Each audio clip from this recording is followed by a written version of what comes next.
신장의 관리는 사실 가장 중요한 게 음식이라고 볼 수 있어요.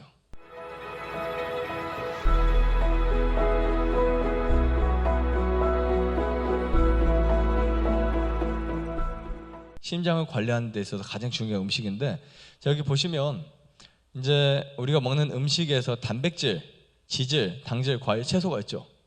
그 중에 단백질 같은 경우는 대부분 이제 콩류나 팥, 강낭콩, 녹두 등이 있어요. 근데 이것을 너무 많이 먹으면 안 되니까 신장이 망가졌을 때나 신장이 좋지 않을 때 거의 녹두나 콩, 강낭콩 이런 것들은 티스푼으로 하나에서 2개 정도. 그 다음에 두부는 100mg 이하로. 그 다음에 이제 완전히 금기 식품이 있어요. 모든 육류, 계란, 우유, 생선 이런 것들은 완전히 금기시켜요.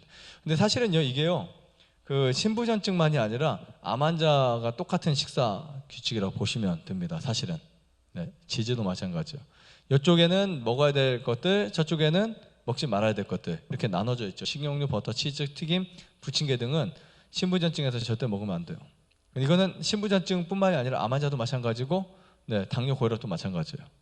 그 다음에 당질에서는 설탕, 음료수, 초콜릿, 과자, 빵류 이런 거 먹으면 굉장히 빨리 망가져요. 그리고 과일이나 채소는 수치에 따라서 여러분 조절하시면 됩니다. 수치에 따라서. 그러니까 채소 같은 경우는 뭐 시금치는 먹으면 안 된다라고 말하기도 하지만 이건 좀 더 생각해 보아야 할 문제라고 저는 생각해요. 시금치가 뭐 물론 칼륨이 많고 요산 뭐 그런 여러 가지 물질이 많아서 먹으면 큰일 난다고 하지만 시금치를 고기와 먹을 때 안 좋아요. 네, 시금치를 그때 결석이 생길 수 있어요. 시금치만 먹으면 큰 문제가 없습니다. 네, 채소도 마찬가지. 그러나 말린 과일들 있죠. 뭐 말린 살구라든지 이런 것들은 조금 제한을 하시면 좋아요. 꽃감이나 이런 것들.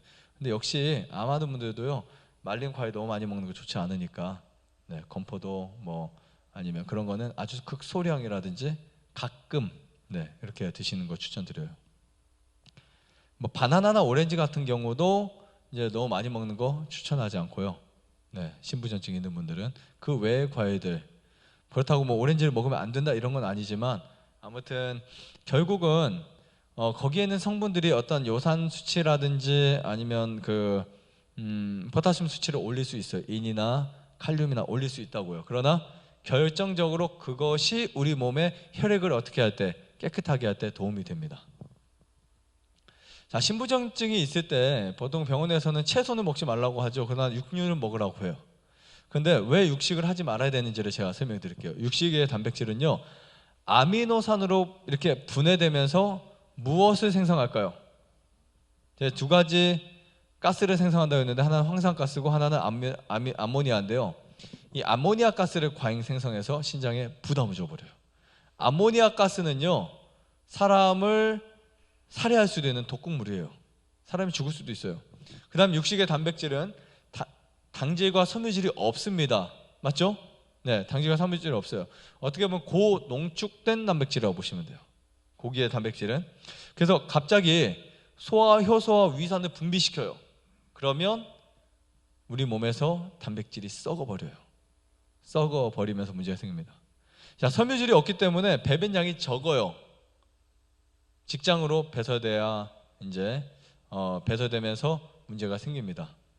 그러니까 이런 신부전증이 있을 때 우리가 육식을 하게 되면 우리 몸은 아주 빠르게 망가진다는 거 꼭 기억하시고요. 여기는 제가 이거를 한번 가져와 봤어요. 신장 기능이 25% 이상 이하.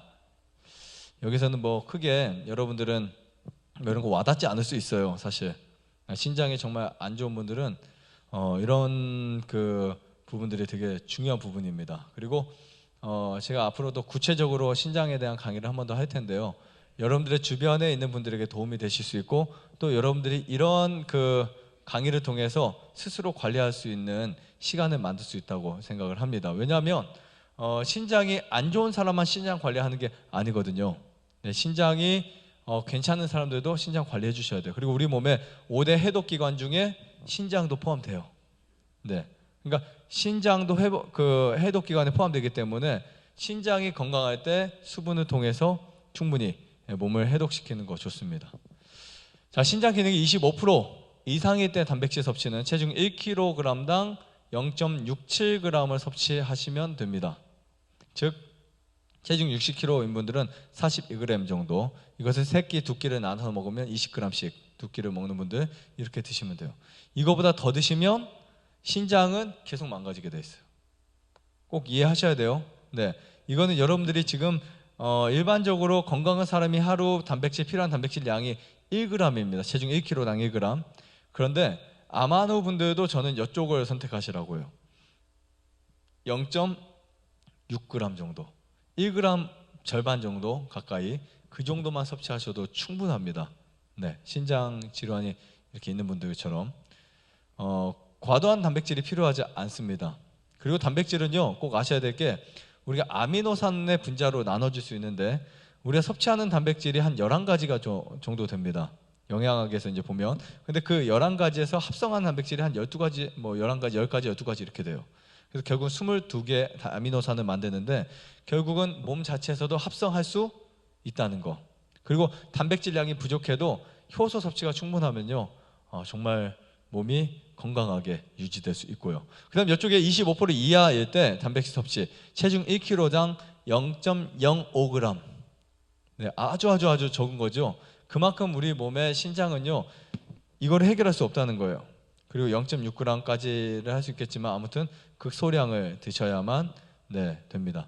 그래서 이 정도면 현미밥의 소량의 콩 정도 단백질이면 충분하다라고 보시면 되고, 자, 이런 수치가 사실은 암 환자나 아토피나 혈압이나 당뇨의 병이 있는 분들도 똑같이 유지하셔야 됩니다. 오른쪽 거 말고 왼쪽 거.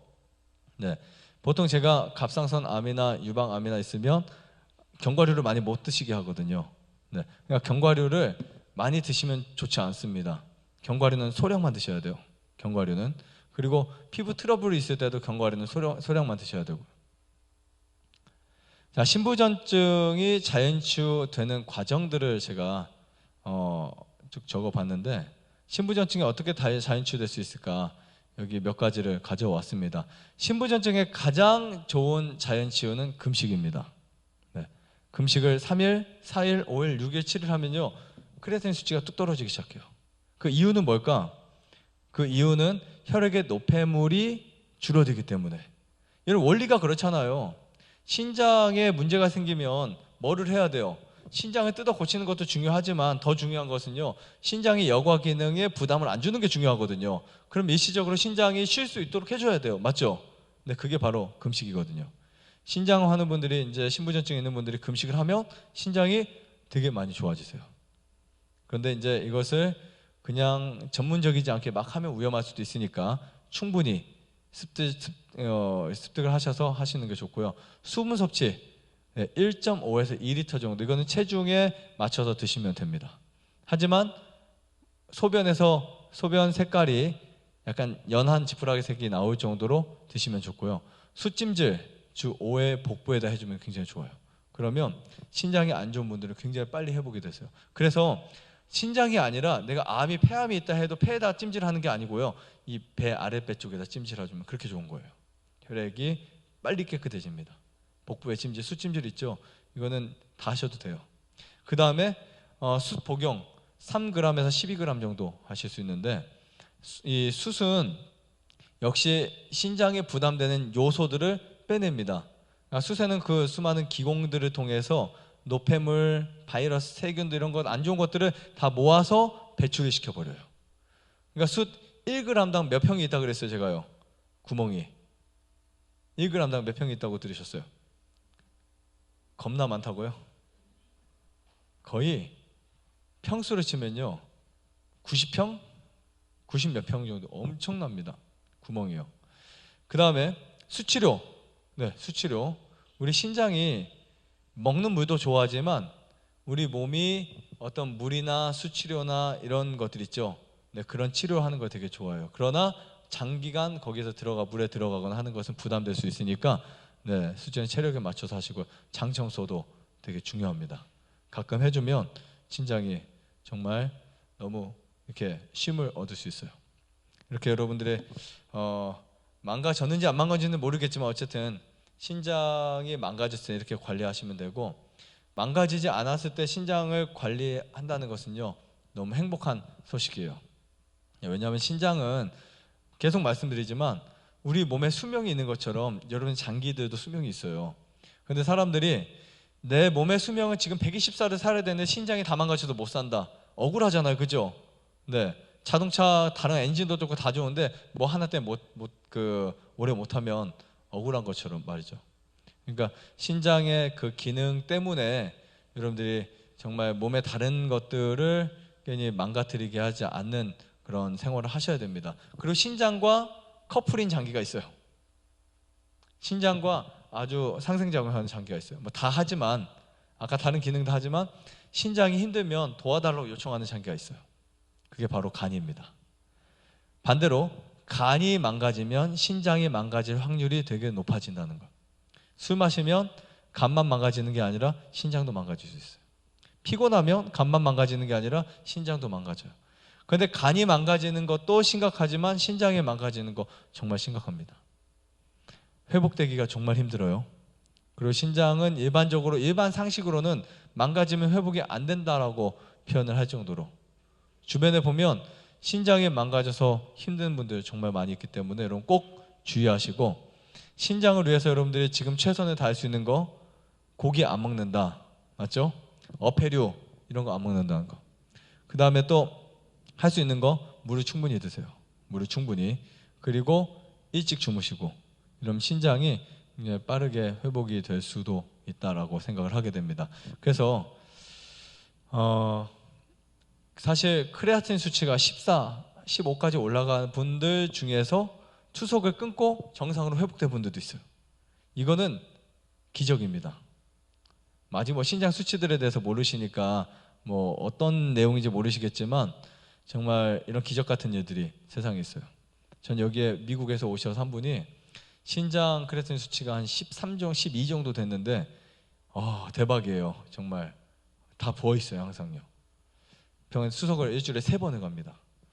그런데 한 2주인가 또 안 지나서 이분이 10대 밑으로까지 떨어졌어요. 정말 대박 아니에요? 거의 이 정도면 12까지 올라가는 9점 몇까지 떨어지니까. 그래서 생각을 하게 됐어요. 정말 하나님은 우리 몸의 자연치유를 만드시는 분이구나. 사람들이 불가능하다는 그 질병까지도. 그래서 여러분들이 그뿐만 아니라 갖고 있는 모든 질병들을 정말 이 자연치유를 통해서 시킬 수 있어야 됩니다. 근데 흔히 뭐 나는 자연치유 했는데도 왜 안 낫지라고 하는 분들은 사실 자연치유를 잘 하지 못해서 그런 거예요. 그 자연치유를 충분히 잘 할 수 있게 되기를 간절히 바라면서 마치도록 하겠습니다. 좋아요, 구독, 안내자전 눌러주세요. 눌러주세요.